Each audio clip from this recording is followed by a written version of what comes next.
So we're going to try a little experiment here, or a little measurement. If the Earth really is curved, then you can see it in the horizon. We should be able to measure that. And if you can measure that, the amount of curvature is related to the size of the Earth. So, measure this curvature gives us the size of the Earth. Let's see if it works.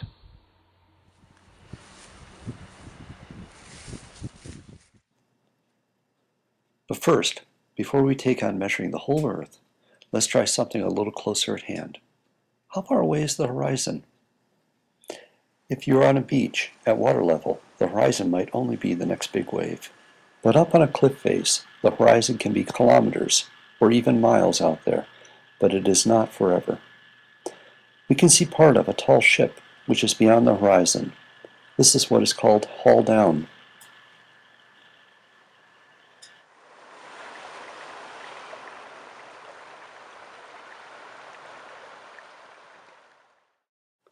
So, before we measure the size of the Earth, we are going to measure the distance to the horizon.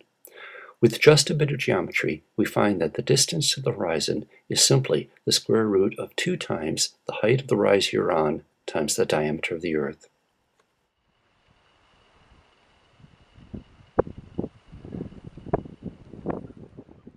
If only I knew the diameter of the Earth. So, what is the horizon? It is that place out there where my line of sight just grazes the Earth's orb. In fact, you have to look down to see the horizon. Again, a bit of geometry tells us that the dip angle is directly related to the fraction of the Earth I see and the height of my viewpoint. The angle is small, and I can only see a small part of the Earth. However, if I can measure that angle and the height of where I am standing, I could calculate the size of the Earth. The trick to measuring this angle is to think about a plane centered at our high point. We can tilt that plane to touch the horizon in front of us. However, to the left and to the right, that plane is still the dip angle above the horizon in those directions.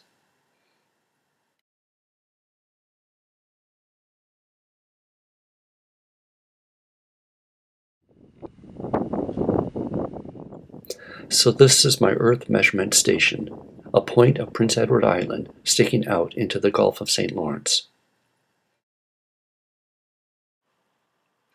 And this is my apparatus, a string stretched between 2 sticks. The string and a point on the horizon form a plane. I can now change my viewpoint to sight along that plane.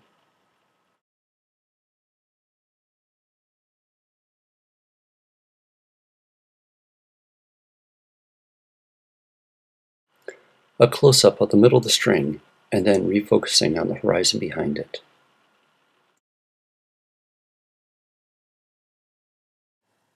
The horizon to the right, with the string and the plane 1.5 millimeters above it.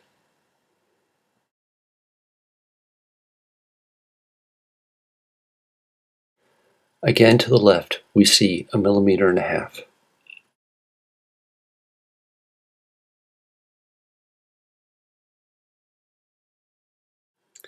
In the end, that 1.5 millimeters is equal to a dip angle of 1/7 of a degree, which is about 1 part in 25/100ths of a circle. In other words, the circumference of the Earth is 2,500 times the distance from here to the horizon.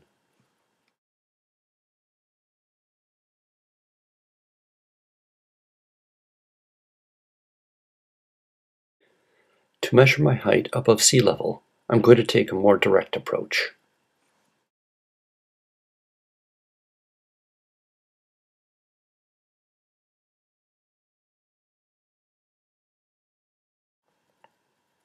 I mark the edge of the cliff with a knot, and then pull it in.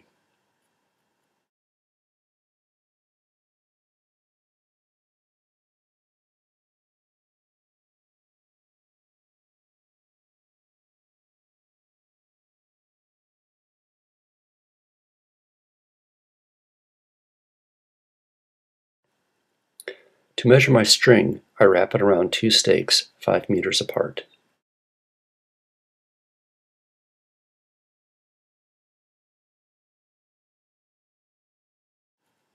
And finally, the height of the cliff is 24 meters, 22 centimeters.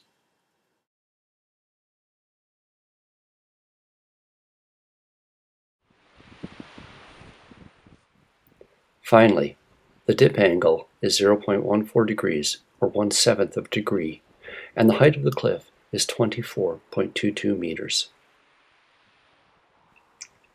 That means my measured radius of the Earth is 7,700 kilometers, which is to be compared to the standard measurement of 6,371.